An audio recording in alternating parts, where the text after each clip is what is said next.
Hi, good afternoon. This video documentation is for Jared Lundy, and this is the video documentation as requested. Pretty much going over a video testing of the headlight or the returned passenger right side headlight for the concern with both the turn signal and the high beam issues. Now, at this point, it's our understanding that the issues are with the turn signal, that it will not engage. Also with the high beam, that both the stay on and the flash high beams will not engage.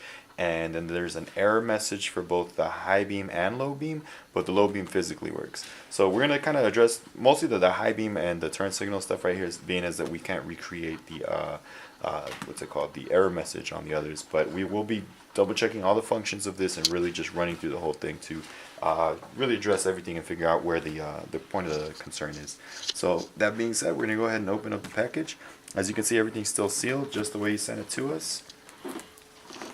Seal is all good right here, and so we will now commence. So I'm going to go ahead and gently open this.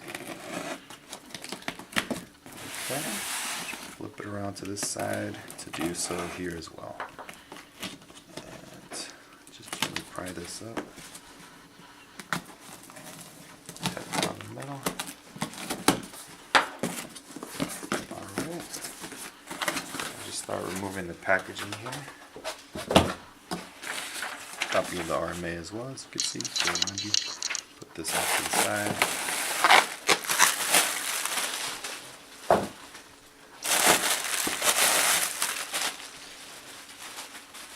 And all of this off to the side.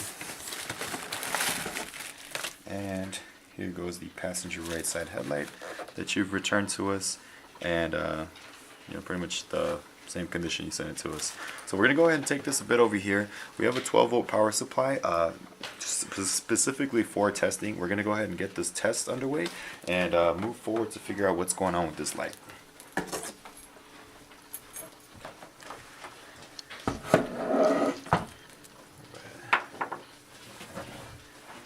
So I'm going to go ahead and set up just real quick. We do have the pin layout for this handy. So we'll go ahead and use this as reference to get all the connections hooked up, and that way we'll go ahead and fire every function up to see basically what's going on right here.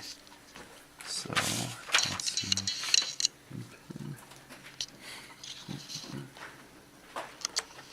This should be negative right here, and looking at this. Okay, so it's a bit hard to see right here, so excuse me for that. But yeah, before we start, we're also just going to make sure all the ballast connections are in place. Everything's good? Okay, cool. So we'll go ahead and fire this up real quick. Currently the two pins that are connected are the negative and the high beam pin. The high beam pin is actually going to control both the shutter and the stay on at the same time, since this is a halogen model one. That being said, we'll go ahead and get this fired up. And so in testing, we can hear both the shutter activating and the stay on, or the flash high beam activating, indicating that they're both functioning as intended. So yeah, one more time we'll go ahead and show this.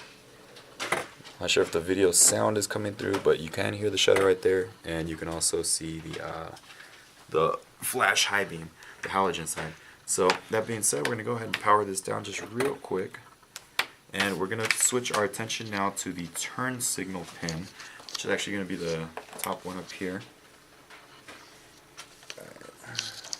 Just a second while I get in there and tack this pin. Okay, so same kind of deal. We got everything pre-hooked up right here. We're gonna activate it right now, switching on the 12-volt power supply, and we're gonna start making contact with the pin for the turn signal. Now, as you can see, turn signal is activating, and this is all being done with the 12-volt power supply right here. So getting that done. And just to kind of go back to the shutter real quick. I'm gonna try something. Let's see. Try to get this activated for you, showing that active one from the bottom. Okay.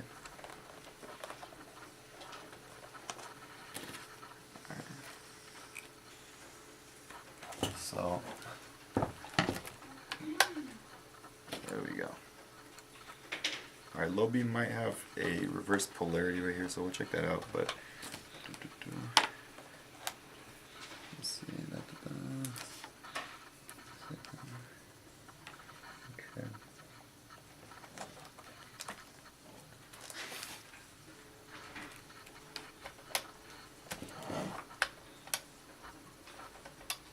Okay, so low beam's not turning on just yet. We're gonna go ahead and check down here.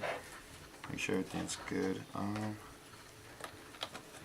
And just for the sake of kind of ruling out anything that might be wrong with xenon components, which are fully replaceable under warranty, we're gonna go ahead and disconnect the ballast right here. And really just kind of run everything through a different ballast, because I have a ballast right here, which is a known tested ballast. We've actually used this just before the video. So this will just be used to kind of rule things out a bit. And we'll go ahead and get this started for you. Okay. There we go. Get this side on. Okay. And so, as always, polarity is very important. Red is positive, as you know, and black would be negative. On this ballast, positive would be on the inner side, negative would be on the outer side. So we'd connect like so. Okay. These connections can be a bit stubborn sometimes. Okay, and so there it goes. Looks like there was probably some type of issue with the ballast. That, as mentioned before, is easily replaceable. We can get you a replacement for that, no problem. As mentioned, here goes the low beam. And just to illustrate really the function of everything right here, I'm going to go ahead and also test or activate the bi-xenon shutter for you at this time as well. Might be a bit difficult. These test leads right here are a bit thicker than the other ones, but I'm going to go ahead and power that up for you. Okay, it's not that one. It'll be just in here. And as you can see, both the shutter and the high beam, the shutter and the halogen high beam are activating at the same time. So currently this light is functioning as intended. The only issue or fault that we've kind of found so far to this point has been the ballast itself. And once replaced with a known testing ballast, that actually did resolve everything. So that being said, we're going to go ahead and conclude this video right here, and we'll be further messaging you with regards to this issues and how to proceed from here in a email sent to you shortly. Thank you so much. This concludes the video documentation.